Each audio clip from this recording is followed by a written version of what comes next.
Assalamualaikum, salam Om Swastiastu, Namo Buddhayo, salam kebajikan Rahayu. Perkenalkan, nama saya Zilan Mukhtar dengan NPM C1C024089 dari kelas 1E Prodi S1 Akuntansi Fakultas Ekonomi dan Bisnis. Pada video kali ini saya akan mempresentasikan ulang materi pertemuan 1 hingga 15 pada mata kuliah Bahasa Indonesia dengan dosen pengampu Bapak Dr. Nurmanza SPD MPD. Hakikat dan perkembangan bahasa Indonesia. Yang pertama, bahasa Indonesia adalah bahasa resmi yang digunakan di seluruh wilayah Negara Kesatuan Republik Indonesia berdasarkan Undang-Undang Republik Indonesia Nomor 24 Tahun 2009, Pasal 1 Ayat 2. Yang kedua, bahasa Indonesia adalah salah satu dari banyak varietas bahasa Melayu. Yang ketiga, bahasa Indonesia diresmikan sebagai bahasa nasional setelah proklamasi kemerdekaan Indonesia pada tanggal 18 Agustus 1945. Dan yang terakhir, yang keempat, bahasa Indonesia berfungsi sebagai bahasa komunikasi kedua bagi sebagian warga negara Indonesia karena sebagian besar warga negara Indonesia menggunakan salah satu dari 748 bahasa daerah mereka sendiri yang digunakan sebagai bahasa ibu. Kedudukan dan fungsi bahasa Indonesia. Kedudukan dan fungsi bahasa Indonesia sebagai bahasa nasional sebagai berikut, yaitu yang pertama sebagai lambang kebanggaan bangsa, yang kedua lambang identitas nasional, yang ketiga sebagai alat penghubung antar warga, antar daerah, dan antar budaya, dan juga bahasa Indonesia sebagai alat pengembangan kebudayaan, ilmu pengetahuan, dan teknologi. Kedudukan bahasa Indonesia sebagai bahasa negara memiliki fungsi sebagai berikut, yaitu yang pertama, bahasa resmi kenegaraan, yang kedua sebagai bahasa pengantar dalam pendidikan, yang ketiga sebagai alat penghubung pada tingkat nasional, dan juga sebagai alat pengembangan kebudayaan, pengetahuan, dan ilmu teknologi. Perkembangan bahasa Indonesia sebelum kemerdekaan. Sebelum kemerdekaan Indonesia, bahasa Melayu sudah digunakan sebagai bahasa kenegaraan, namun pada tanggal 28 Oktober 1928, para pemuda melakukan Kongres Pemuda sehingga menghasilkan ikrar Sumpah Pemuda yang pada nomor ketiganya berbunyi, "Kami putra-putri Indonesia menjunjung tinggi bahasa persatuan, bahasa Indonesia." Perkembangan bahasa Indonesia setelah kemerdekaan Indonesia. Undang-Undang Dasar Negara Republik Indonesia tahun 1945 menetapkan bahasa Indonesia sebagai bahasa nasional. Sehingga dengan perkembangan zaman, ejaan bahasa Indonesia mengalami perubahan secara signifikan. Mulai dari PUEYD, PUEBI, dan pada tahun 2022, Kemendikbud Ristek, Kementerian Pendidikan dan Kebudayaan Ristek memutuskan bahwa ejaan bahasa Indonesia mengarah pada EYD. Sikap berbahasa Indonesia. Sikap bahasa yaitu posisi mental atau perasaan terhadap bahasa sendiri atau bahasa orang lain. Sehingga sikap bahasa merupakan reaksi penilaian terhadap suatu bahasa tertentu. Ciri-ciri sikap bahasa. Yang pertama, kesetiaan bahasa. Yang kedua, kebanggaan bahasa. Dan yang ketiga, kesadaran adanya norma bahasa. Komponen sikap bahasa. Yang pertama, komponen kognitif, yaitu komponen yang berhubungan dengan pengetahuan mengenai alam sekitar dan gagasan yang biasanya merupakan kategori yang dipergunakan dalam proses berpikir.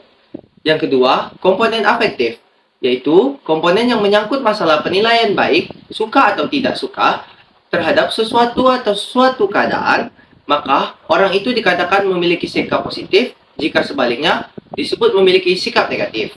Yang ketiga, komponen konatif, yaitu komponen yang menyangkut perilaku atau perbuatan sebagai putusan akhir dalam kesiapan reaktif terhadap suatu keadaan. Jenis sikap kebahasaan. Jenis sikap kebahasaan ada dua, yaitu yang pertama sikap kebahasaan, yang kedua sikap non-kebahasaan. Selanjutnya, sikap terhadap bahasa Indonesia. Sikap terhadap bahasa Indonesia adalah anggapan atau pandangan seseorang terhadap bahasa Indonesia, apakah senang atau tidak terhadap bahasa tersebut, sehingga sikap bahasa tersebut berpengaruh terhadap pemilihan bahasa. Yang ketiga, teks dalam akademik untuk penanaman nilai dan hakikat bahasa Indonesia sebagai penghala ilmu. Bentuk tulisan. Bentuk tulisan secara umum ada dua, yaitu yang pertama, prosa. Dalam prosa ada namanya prosa fiksi dan non-fiksi. Contoh dari prosa fiksi yaitu novel, cerpen, dan dongeng. Prosa non-fiksi yaitu tulisan akademik, makalah, artikel ilmiah, populer, dan berita. Yang kedua, drama. Pada drama sendiri terbagi menjadi ada drama tragedi, drama komedi, drama opera, dan juga melodrama. Yang ketiga, yaitu puisi. Puisi terbagi menjadi dua, puisi lama dan puisi baru. Puisi lama itu seperti mantra, syair, dan pantun. Sedangkan puisi baru yaitu seperti elegi, balada, dan ode. Yang keempat, tulisan akademik. Apa sih itu tulisan akademik? Tulisan akademik adalah jenis tulisan yang mengaji suatu permasalahan dilakukan melalui proses penelitian atau proses kajian pustaka dengan menggunakan metode ilmiah atau metode saintifik yang dapat diterima dan digunakan dalam lingkungan akademik. Keempat, menjelajahi dunia pustaka dari berbagai sumber referensi digital. Woi, senyum karir. Tujuan pembelajaran pada materi kali ini yaitu mahasiswa diharapkan mampu menjelajahi sumber referensi digital untuk dunia pustaka. Ini termasuk menggunakan berbagai platform dan alat-alat yang disediakan secara online. Berikut beberapa sumber dunia pustaka digital yang sudah saya rangkum, yaitu yang pertama, Crossref, isinya yaitu database referensi akademik. Lalu selanjutnya ada IPUSNAS, Perpustakaan Digital Indonesia. Lalu ada PDF Drive, situs pengunduhan buku dalam format PDF, Mendeley, aplikasi untuk manajemen referensi, sitasi, dan membuat daftar pustaka. Lalu ada telepon online, yaitu kumpulan jurnal akademik. Selanjutnya ada Google Trends, untuk melacak tren riset populer. Lalu ada Open Knowledge Maps, yaitu untuk menjelajahi peta konsep literatur akademik. Lalu ada LibGen, pustaka digital gratis untuk berbagai jenis literatur.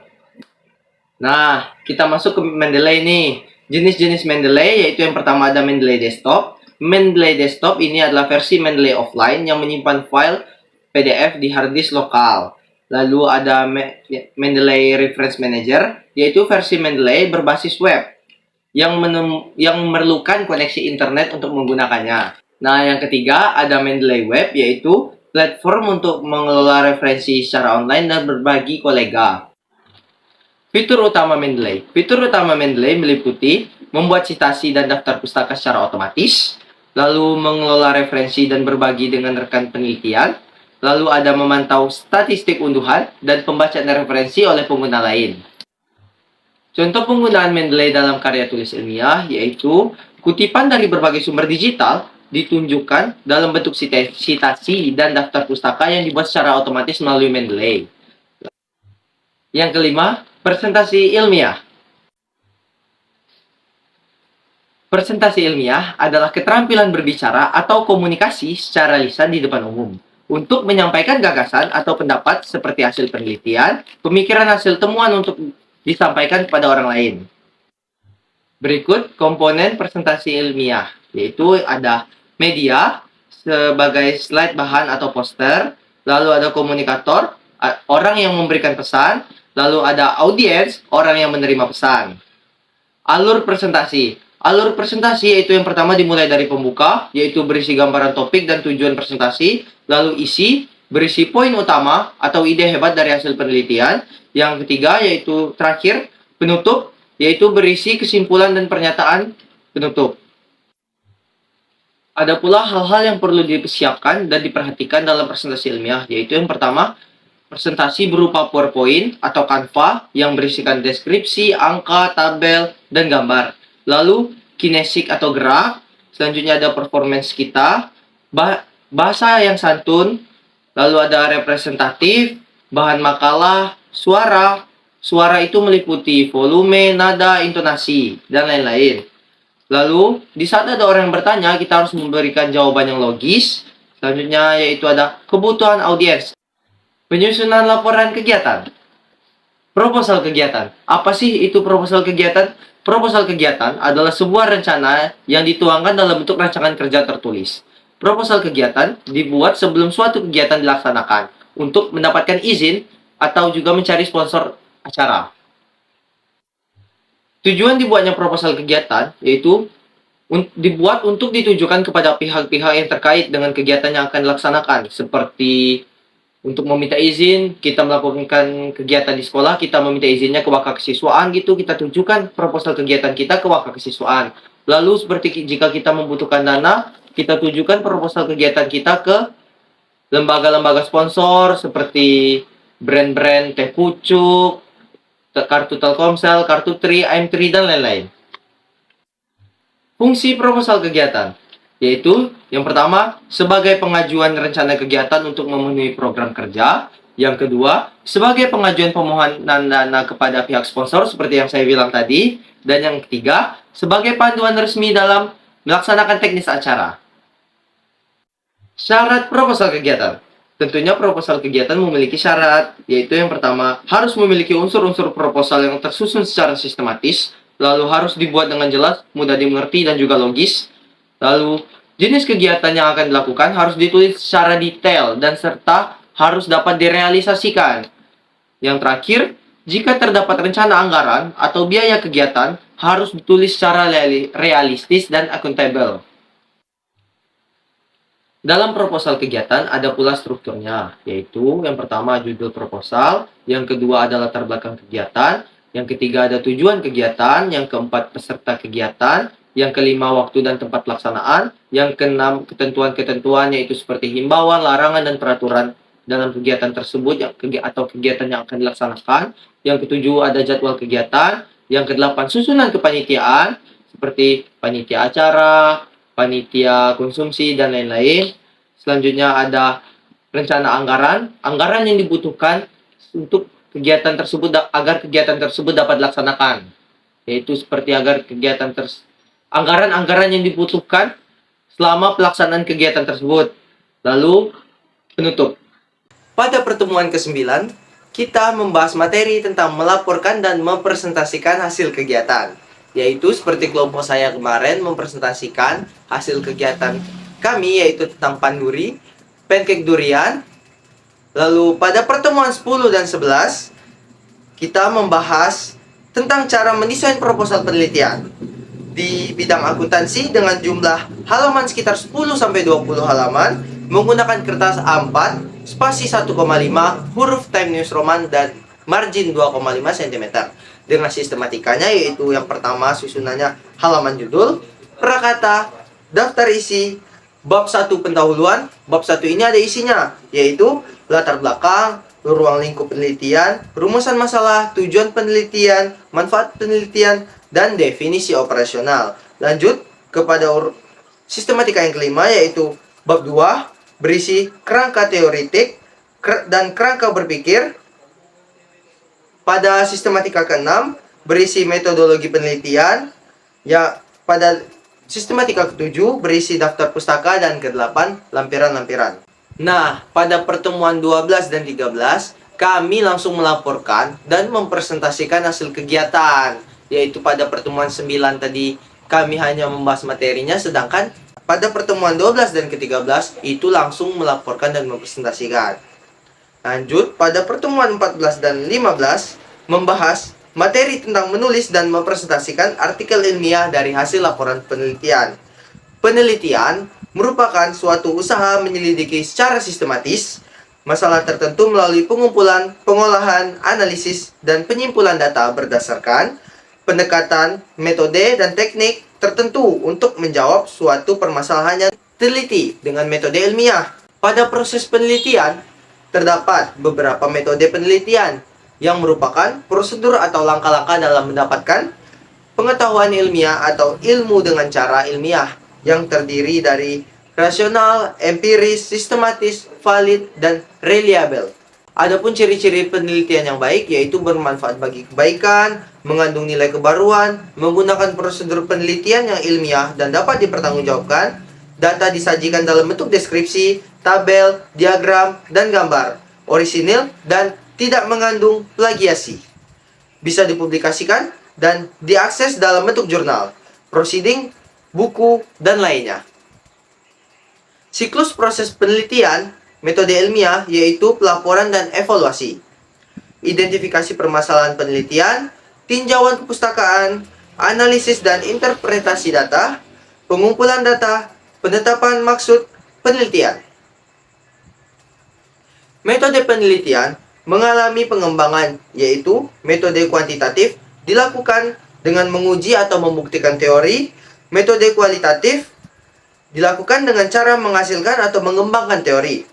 Metode campuran yaitu membuktikan dan mengembangkan teori.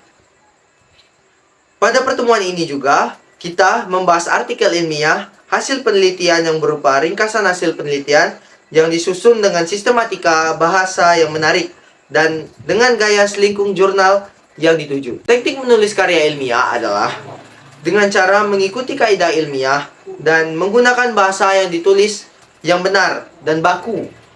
Kaidah ilmiah dalam menulis karya ilmiah meliputi kutipan, format tulisan, dan penulisan daftar pustaka. Baiklah, mungkin itu saja yang dapat saya sampaikan pada kesempatan video kali ini. Saya Zilan Mukhtar, mengucapkan terima kasih kepada kalian yang sudah menonton. Dan jika ada yang ingin bertanya, silakan bertanya di kolom komentar. Insya Allah saya akan memberikan jawaban, bukan harapan. Karena saya di sini membahas materi, bukan masalah hati. Sekian dari saya pamit undur diri. Itu saja yang dapat saya sampaikan pada video kali ini. Izinkan saya mengakhiri video ini dengan sebuah pantun. Membeli buah delima di Qatar. Buah delimanya merah berseri. Itu saja dari saya Zilan Mukhtar. Izinkan saya pamit undur diri. Wassalamualaikum warahmatullahi wabarakatuh.